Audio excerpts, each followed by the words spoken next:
Hey guys, what's going on? It's Ash here coming at you today in Clash Royale, and I wanted to share this deck with you guys here almost on Christmas Day. So first off, happy holidays. If you haven't entered my $500 giveaway with Powerbang, check out the link in the description below. That should be a lot of fun. We'll draw that tomorrow or today, depending on when you're watching this. But the real reason I'm here with you guys is to share a deck that I used to win the Electro Wizard challenge. And you guys know me, I'm not a pro player, I'm not the best player in the world, not the worst player in the world, but I consider myself just a little bit above average. So if I can do it, certainly you guys can do it as well. I wanted to share this deck with you guys. Absolutely love this deck. Let me tell you a little story about how I discovered the deck. So the best players in our clan kind of, they one-shot the challenge right off the bat. This morning I woke up and all our tournament guys already had the Electro Wizard. And, great for you guys. But the rest of us, we don't have all day to play. And it's really not that. It's their skill level that really rode them to the one and done. But me, I played one this morning. I lost miserably after I went 6-3. And then my second one tonight, I ended up noticing that almost all my clan had the Electro Wizard already. And I was like, oh my god. I mean, is it that easy to win a grand challenge?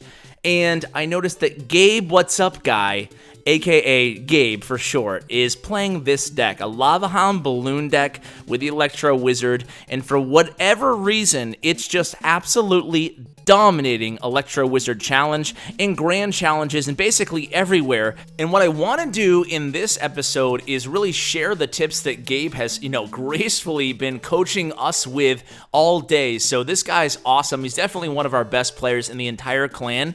And what he's been doing, he's been playing a lot today. So anytime anybody loses, they've been just sharing their replays, and Gabe takes a look and kind of gives a few tips on how to have success with the deck. Now, Gabe won 4 Electro Wizard challenges in a row with this deck, and then everybody started to using it. Last I saw, he said he was at 46-4 record with the deck. That's pretty insane. So 46-4, I'll take that. Well, in fact, I'll just take 1, or 12-3, which is exactly what I got. Well, 12-2. So at the end of today's video, after I shared all the strategy and tips for this deck, hopefully you guys can use the deck right away and have success with it. I'll go ahead and open up the chest, because that's what you guys want to see. I heard a rumor out there that some of these chests have 2 legendary cards, so I can only assume that you have the same chance, what is it, like 23% chance in a 12-win chest to get that legendary card, and then you're guaranteed the Electro Wizard on top of it.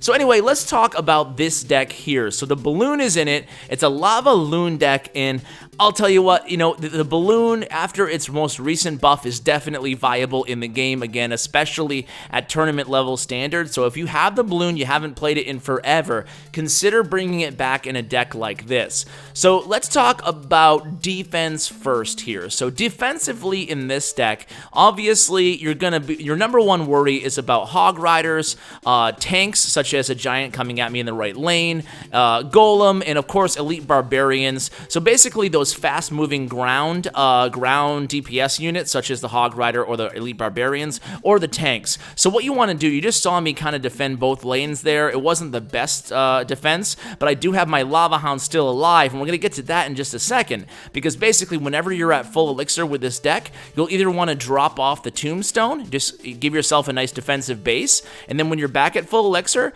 drop off the LavaHound in the opposite lane. You'll have the Tombstone there ready to defend, and then you're going to be relying heavily on the Skeleton Army. Now, you have to be smart with your timing on the Skeleton Army and on the Tombstone here. The reason I say that is because you only have 2 big weapons. There's no Ice Golem, there's no Ice Spirit to buy you extra time in this deck, so you have to be very smart with when and where you're playing the, let me just go ahead and put on another replay here, but when and where you're actually playing the Tombstone and the Skeleton Army. You don't want to use them right away, like one after another. You want to place one, wait for your opponent to react with a zap spell or a fireball or whatever, then you place a second one. And positioning is very important. If you know your opponent has log, keep them guessing with a Skeleton Army. Do one in the center of your side of the arena, do the next placement in the lane. It's very important that you keep your opponent guessing, and you can see right there, my opponent used his zap spell on my Tombstone skeletons,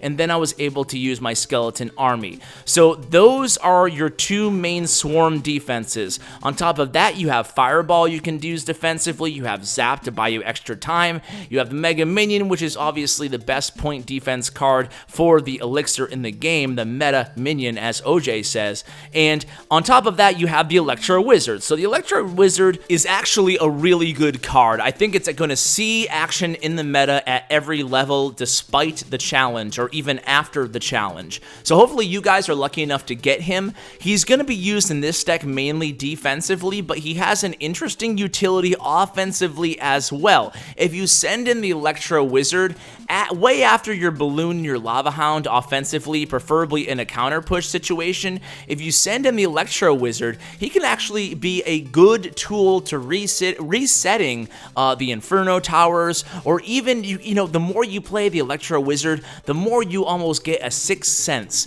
of how to use the Electro Wizard to retarget in the perfect positioning. So in other words, let's say there's a Mega Minion targeting your Mega Minion, and you want that Mega Minion to start targeting the Lava Hound instead. You can artfully and skillfully place that Electro Wizard, and then he'll retarget the Mega Minion onto your Lava Hound. So there is a little bit of, you know, you kind of learn this the more you play the Electro Wizard. So the more you learn or the more you play, the more you'll get a feel for exactly when to use him here. So again, let's kind of move into offense because we've already talked about defense here. So offensively, your best combination is going to be the Lava Hound followed by Balloon. Now, if your opponent has a really good counter to that, you have to learn their rotation pretty early on in the match. So what you want to do is drop off your Lava Hound. You can see I did that in the left lane right there. Then I'm going to worry about defense, because usually when you place your Lava Hound, your opponent's probably going to go ahead and counter with something in the opposite lane. Now, you can take a little bit of damage with this deck. This is a great come from behind deck, so never give up. So here it is, the Lava Hound gets to the tower, you send in the Balloon, and then you have the Fireball ready to counter whatever your opponent counters onto you. I think this was my 10th or my 11th match here, and you can see I took a little bit of damage to that right tower, but no reason to panic at all. Just keep yourself grounded and know your rotation, and then learn what your enemy is going to counter your Lava Hound with, and especially your Balloon with, and then you can kind of pick your best combination, whether it be that Fireball, or maybe you're going to send in the Mega Minion after the Balloon on a really big push. This deck shines in the last minute and into overtime of a match. It's really a good double elixir deck. So let me go. Okay, that was another bowler replay. Let's find something that is a little bit different here. Let's go against a graveyard deck. So how do you counter a graveyard deck when you don't have archers or ice golem, two of the most popular graveyard counters in the game?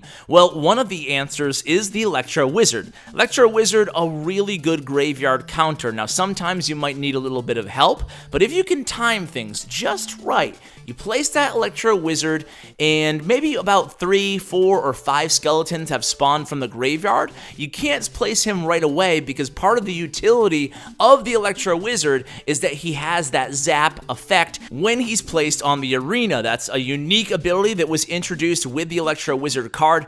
By the way, okay, so they introduced a legendary card, and it's kind of annoying when they introduce a legendary card for free-to-play players, because it's like, okay, I'm going to be waiting 2, 3, 4 months before I get a crack at this guy, and even then, it's just a chance that he'll be in the next legendary chest. It's not a guarantee. I really like the idea that they made this challenge as the special event that coincides with the card release. That way it gives everybody an opportunity to actually get the legendary card if they save a few gems, you know. Granted, it still costs $1. You get 1 free entry, and then it costs $1 for every single match, so it's not free, but it's way cheaper than it would be to go ahead and get them the old-fashioned way, so to speak. So, Skeleton Army did work there defensively. I kind of got lucky they didn't have Zap in his hand. I was a little bit aggressive with that Lava Hound there, and I had already had the Tombstone out of rotation. I remember playing this match and thinking, crap, if this guy has a counter for my Skeleton Army, I'm going to lose my left tower. But things didn't work out that way. Things worked out really well for me here. I was able to sneak in that Balloon to the right tower.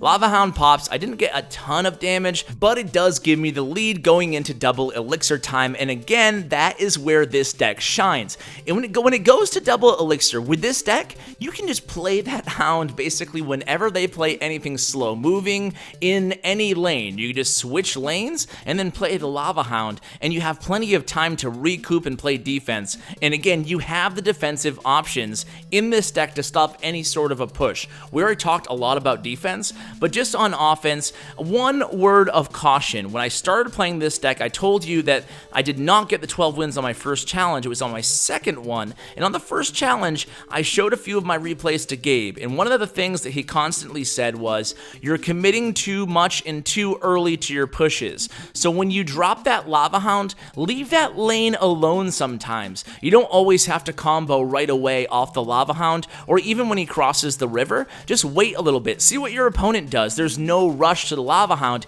He has so much HP that, you know, it's really not a big deal. So again, Skeleton Army dropped. He didn't use his Zap spell. He used his Fireball instead. He tried to do a predictive Fireball, and that came back to really hurt him here. You can see I'm waiting for about 3 or 4 skeletons to spawn in the graveyard. Boom, drop the Electro Wizard, and again, the Lava Hound all by himself in the right, but I'm not worried about the Lava Hound right now. I want to make sure I defend that graveyard. Now I'm going to take my time, do things right, and attack in the right here. So the balloon's coming. I have my Electro Wizard in the left lane, just helping out a little bit on that furnace. A Skeleton Army placed to take out his Electro Wizard, and there it is. That's the match. So guys, wishing you a very happy holiday. Merry Christmas if you celebrated. Oh, I almost got a little ahead of myself. Let's open up the chest. Oh man, you guys would have absolutely killed me if I didn't open this thing up. Okay, so Archer's maxed. Mega Minion, I'll take him. Bowler, sounds good. Rocket, okay. Barbarian Hut, I'll take it. Minions maxed. Witch, okay, we're getting close to level 7 Witch there. Prince goes to level 7, that's big. Minion Horde, we're getting close, guys. It doesn't, okay. One more shot. Okay, no double legendary, but we know what the last card is. It's the Electro Wizard. I have him unlocked. I hope you guys do too. If not, try this deck out. See what you think of it, guys. Thanks so much for watching. Have a happy holiday, and as always, take care, guys.